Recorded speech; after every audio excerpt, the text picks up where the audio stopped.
এখানে থাকছে অনেক অজানা তথ্য এবং মজার ঘটনা। তাহলে চলুন শুরু করা যাক।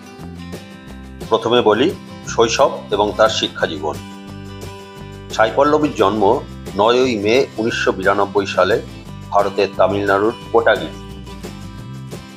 ছোটবেলা থেকেই তিনি পড়াশোনায় যথেষ্ট মেধাবী ছিলেন এবং ডাক্তার হওয়ার স্বপ্ন দেখতেন। নাচের প্রতি তার ছিল অগাধ ভালোবাসা। তিনি ছোটবেলা থেকেই ভারতনাট্যম এবং কুচিপুড়ি নৃত্যে দক্ষ ছিলেন এবং বিভিন্ন প্রতিযোগিতায় অংশ নিতেন। সাই পল্লবী জর্জিয়ার তিবিলিসি স্টেট মেডিকেল ইউনিভার্সিটি থেকে ডাক্তারি পড়াশোনা শেষ করেন।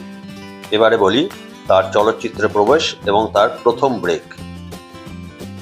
সাই পল্লবী 2015 সালে মালায়ালাম সিনেমা প্রেমমের মাধ্যমে চলচ্চিত্রে আত্মপ্রকাশ করেন, যেখানে তিনি মালার চরিত্রে অভিনয় করে দর্শকদের মন জয় করে ফেলেন।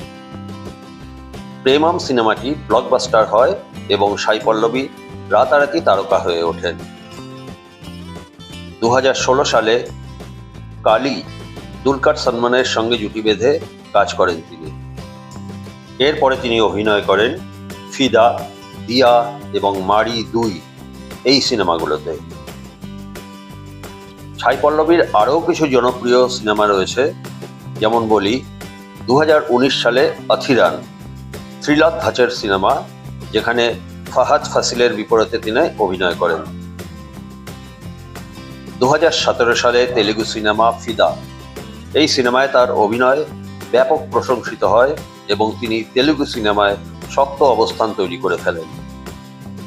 2018 সালে অভিনয় করেন পাডি পাডি লেচে মনসু সারওয়ানদের সঙ্গে।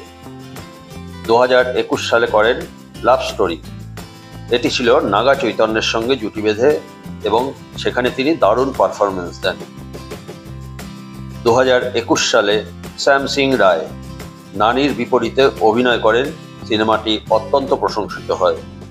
এরপরে 2018 সালে তামিল সিনেমা মারি 2 ধানুষের সঙ্গে অভিনয় করেন, যেখানে তার রাউডি বেবি গানটি তুমুল জনপ্রিয়তা পায়। এরপরে 2019 এনজিকে সূর্যার সঙ্গে কাজ করেন তিনি। 2022 গার্গি নারীকেন্দ্রিক একটি শক্তিশালী সিনেমা, যা দর্শক ও সমালোচকদের কাছে প্রচুর প্রশংসিত হয়। সাই পল্লবীর অভিনয়ের বিশেষ বৈশিষ্ট্য হল সবসময় চরিত্রের মধ্যে তিনি প্রাণ সঞ্চার করতে সক্ষম।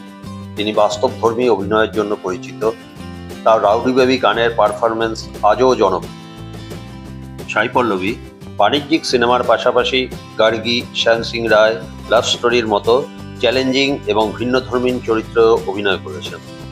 উপসংহারে বলি, সাই পল্লবী শুধু একজন অভিনেত্রী নন, তিনি এক অনুপ্রেরণা। তার জীবন, তার সংগ্রাম, তার পরিশ্রম আমাদের শিখিয়ে দেয় যে যদি নিজের স্বপ্নের প্রতি অনুগত থাকি তবে সব সম্ভব। যাই হোক, যদি ভিডিওটি ভালো লেগে থাকে তাহলে লাইক করুন, শেয়ার করুন এবং সানরিলেস চ্যানেলটি সাবস্ক্রাইব করতে ভুলবেন না। পরবর্তী ভিডিওতে দেখা